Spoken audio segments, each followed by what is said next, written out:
Ju njohim me edicionin informativ të lajmeve. Kjo është Radio 7. Zhvillimi ekonomik Shqipëri-Maqedoni, lidhjet mes komuniteteve dhe ndërtimi i partneriteteve afatgjata përtej kufive formal ishin në thelb të takimit ndërmjet ministres punëve të brendshme Albana Koçiu me zëvendës kryeministrin Bekim Sali. Gjatë vizitës në Shkup, Koçiu theksoi se në takim u diskutua për projekte që nuk mbeten në letër, por që prekin drejt për drejt jetën e njerëzve. Shqiptarët në Maqedoninë e Veriut janë një forcë lisë e pazëvendësueshme dhe një garanci reale për stabilitet, dialog dhe orientim evropian, theksoi Koçiu. Krahas asaj, ministri i punëve të brendshme u takua në Tetov me kryetarin e Bashkimit Demokratik për Integrim Ali Ahmeti. Koçiu ishte shoqëruar në këtë vizitë nga drejtori i përgjithshëm i Policisë së Shtetit Ilir Proda. Bota.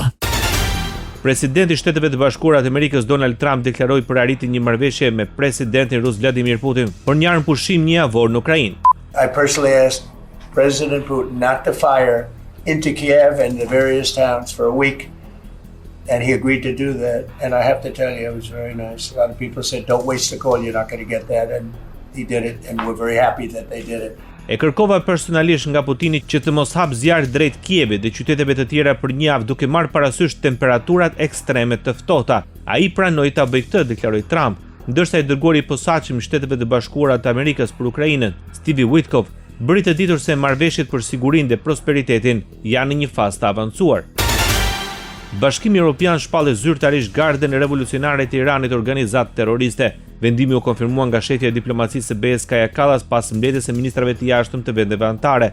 Në një reagim publik, Kallas tha se represioni nuk mund të mbetet pa përgjigje dhe se Bashkimi Evropian ka marrë një hap vendimtar kundër një regjimi që sipas saj vret qytetarët e vet. Kallas deklaroi se dhuna ndaj protestuesve dhe shkeljet e të drejtave të njerëzit kanë qenë faktor kyç në këtë vendim. Në të përfshihen sanksione ndaj 15 zyrtarëve dhe 6 organizatave iraniane të lidhura me shtypjen e dhunshme të protestave në vend. Donald Trump pranoi se është i gatshëm për bisedime me Iranin, por duhet të bëjë dy gjëra për të shmangur veprimet ushtarake të Shteteve të Bashkuara të Amerikës, të hiqë dorë nga armët bërthamore dhe të ndalojë së vrarje protestuesit. Ai tha se shumë anije luftarake amerikane po shkon drejt Iranit në lindjen e mesme dhe se do të ishte shumë mirë nëse nuk do të ishte nevojshme t'i përdori. Komentet e tij të fundit vijnë pas javësh presioni mbi Iranin për të negociuar një marrëveshje mbi programin e tij bërthamor. Presidenti konfirmoi se aeroplanmbajtësi Abraham Lincoln ka mbërritur në lindjen e mesme dhe është e gatshme për sulme.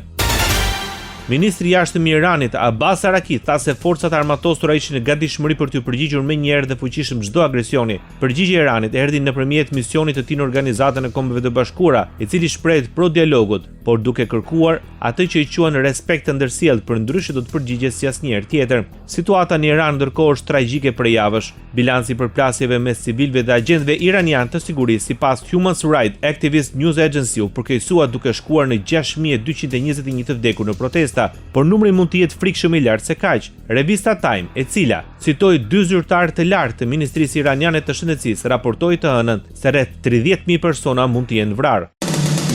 Ndoqët lajmet shkurt në Radio 7, zëri pozitiv i qytetit.